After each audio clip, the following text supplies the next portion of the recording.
Frérot, je vais te raconter une histoire, c'est ce qui vient de se passer à l'instant. Je suis descendu un petit peu en bas, là je suis toujours au Paraguay, et je suis descendu un petit peu en bas, et tu sais, au Paraguay, il y a beaucoup d'expatriés. Et là, je rencontre un mec, un Allemand, qui a rencontré une Paraguayenne ici. Donc un Allemand assez costaud hein, en business, business à plus de 20K par mois, etc., etc. Enfin bref, il me montre les statistiques et tout. Et je vois qu'il va pas trop bien le mec, je vois que dans la conversation, il va pas trop bien. Tu vois, alors on est toujours au Paraguay. Il y a une petite vue sympa, sympathique. Et je commence un peu à parler avec lui et tout. Et je vois que le mec, il est pas trop bien.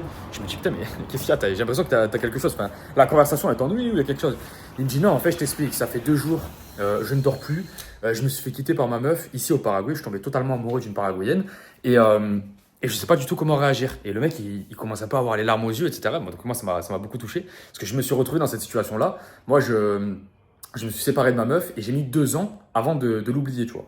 J'ai mis 2 ans avant de l'oublier parce qu'en fait, je ne rencontrais pas d'autres femmes. Et c'est le conseil que je lui ai dit. Je lui ai dit, frérot, là, si tu veux oublier ta femme le plus rapidement possible, la meuf, parce qu'il est resté quand même 6 mois avec elle, ça arrive, tu vois, c'est un coup de foudre, machin truc, ça arrive. Et je lui dis, si tu veux oublier ta femme, tu as une seule solution, c'est de rencontrer d'autres femmes, d'être dans l'abondance au niveau des femmes. Sinon, sans ça, tu n'y arriveras pas. Moi, c'est exactement ce qui s'est passé. Pendant 2 ans, j'étais pas du tout dans l'abondance avec les femmes, donc j'ai pas du tout oublié mon ex. Le jour où je suis parti à Cancun, à Playa del Carmen, à Tulum et tout, j'ai habité là-bas parce que j'avais du business en ligne. D'ailleurs, premier lien en description si tu veux lancer ton business en ligne, je t'accompagne de A jusqu'à Z.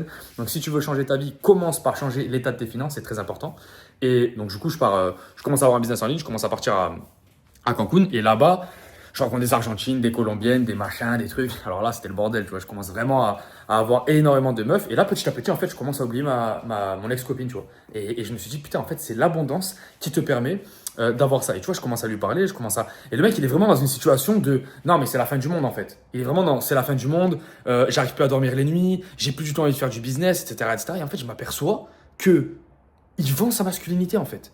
Il vend sa masculinité. Et je trouvais pas ça beau. Je trouvais pas ça beau. Vraiment, je veux faire un petit disclaimer dans cette vidéo, c'est qu'un homme doit rester dans sa masculinité. Là, le mec, il vient de se faire quitter par sa femme, il a une réaction très féminine en mode je pleure, je machin, je truc, il n'y a pas de souci. Il peut avoir ces moments-là dans son coin, etc. Mais devant les gens, ça fait un peu bizarre, tu vois. Et il était vraiment en mode abandon de soi. La masculinité, c'est tout l'inverse. C'est jamais s'abandonner, jamais abandonner les autres. Quand le Titanic il a coulé, les mecs ils sont pas partis comme des enculés en mode oh ouais putain les gars, on se sauve nous et les enfants on s'en bat les couilles. Non, ils ont sauvé les enfants en premier, ils ont sauvé les femmes en premier. Et c'est exactement pareil. Pour ça, tu dois frérot avoir beaucoup plus d'amour propre pour toi et te sauver de cette situation. Tu dois la masculinité en fait, c'est surtout ça. Et c'est vraiment le point que je voulais dire dans cette vidéo, c'est que si là tu es en train de te faire quitter, reprends immédiatement le contrôle de ta vie. Donc améliore numéro 1 ton physique, continue à améliorer tes finances. Parce que là dans sa situation, il avait des très bonnes finances. J'ai parlé un petit peu avec lui, il était en place et tout, et le mec c'était pas un mytho, il m'a montré tous les résultats.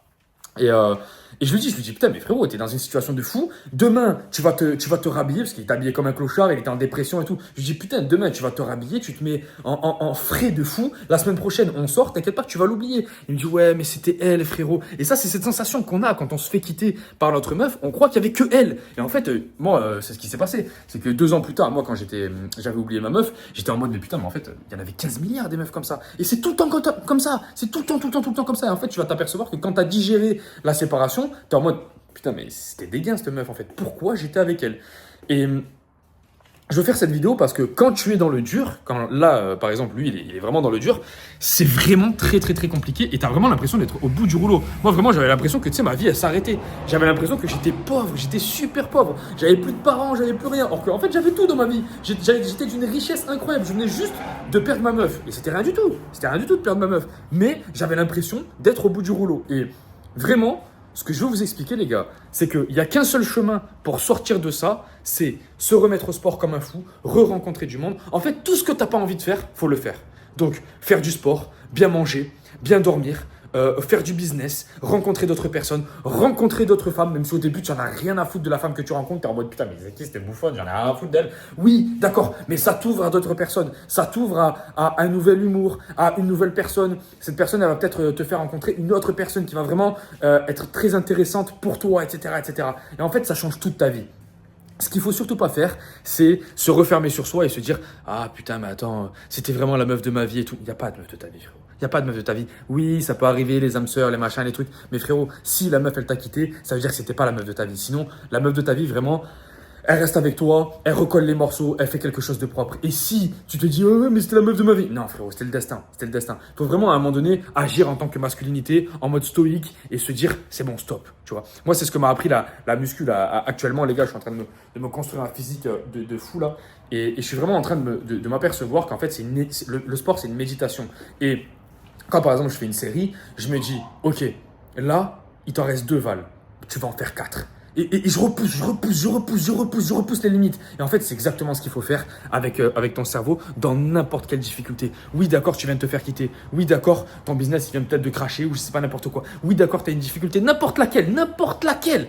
Tu devrais au moins réussir à accumuler cette difficulté, à la recevoir et te dire, ok, comment on fait? Comment je peux améliorer les choses? Comment dans l'avenir je peux faire que ça ne m'arrive pas et que je puisse m'adapter à différentes situations. Vraiment, c'est très important, les gars. Vous devez être incassable. En tant qu'homme, vous devez être incassable. Pourquoi? Parce que les situations vont être extrêmement difficiles à gérer sinon. Et si tu te laisses totalement guider par l'ego, parce que quand tu te fais quitter, c'est ça, t'es guidé totalement par l'ego, t'es en mode oh putain, mais elle m'a quitté, machin, truc. Frérot, tu vas être dans la merde. Retrouve ton âme, donc reprends la méditation, reprends le calme, rencontre des nouvelles personnes. Vraiment, c'est très important. Et je repense à ça parce que ce mec-là, il m'a fait beaucoup de peine. Il était là, il était totalement perdu. Je sentais que tu vois, il était dans une galère sans nom et qu'il était en mode, tu sais, c'est la fin du monde quoi. Alors que moi, j'étais dans une situation où j'étais super content, je sortais de la salle de sport et tout, et j'ai vu son énergie, j'ai dit putain, waouh, une femme, ce que ça peut faire à un homme. Et en fait, c'est pas ça. Je me suis trompé. J'ai dit une femme, ce que ça peut faire à un homme. Après, je me suis dit, non, c'est ce qu'un homme peut se faire lui-même. Pourquoi? Parce que si tu arrives à contrôler tes pensées, personne ne peut rien te faire. Là, par exemple, si le mec, il arrivait à contrôler ses pensées, il arrivait à contrôler son ego, il arrivait à avancer tous les jours par rapport à ses objectifs, frérot, jamais de la vie, le mec, il sera en mode, oh putain, ma femme, etc. Ça. Frérot, il m'a montré sa meuf. Oui, elle est jolie. Elle est jolie. Je l'ai vu, franchement, sa meuf, elle est jolie. C'est un petit bonbon. Il a perdu quelque chose, le mec, on va pas se mentir. Mais, frérot, il y en a plein. Il y en a plein au Paraguay, il y en a plein en Colombie, il y en a plein en Argentine, il y en a plein partout. Ça me fait sourire parce que ça m'a fait penser à quelque chose. Un jour, j'étais au Panama et il y a un ami à moi qui me dit, parce que je lui disais, putain, le Paraguay, moi, ça m'a cassé les couilles, c'est un peu ennuyant, etc., etc. Et il me dit, mais frérot, t'es passé de Medellín à Paraguay, comment tu veux faire ça? Tu n'oublieras jamais Medellín en passant de Medellín au Paraguay. Tu oublieras Medellín en passant de Medellín à Buenos Aires, par exemple, la capitale de l'Argentine. Et j'avais dit, putain, c'est incroyable. Donc là, c'est exactement ce qu'il faut faire. Si tu te fais quitter, tu dois passer de ta meuf, qui était une très bonne meuf, si t'es triste, ça veut dire que c'était une meuf qui te correspondait, tu dois passer à encore mieux. Comment tu as encore mieux? Tu développes ton physique, tu développes ta tchatch et tu rencontres des nouvelles personnes. C'est très important. Ne te laisse pas dans la merde. Frérot, premier lien de description pour YouTube automatisation. Je te laisse. On se dit à la prochaine. Ciao.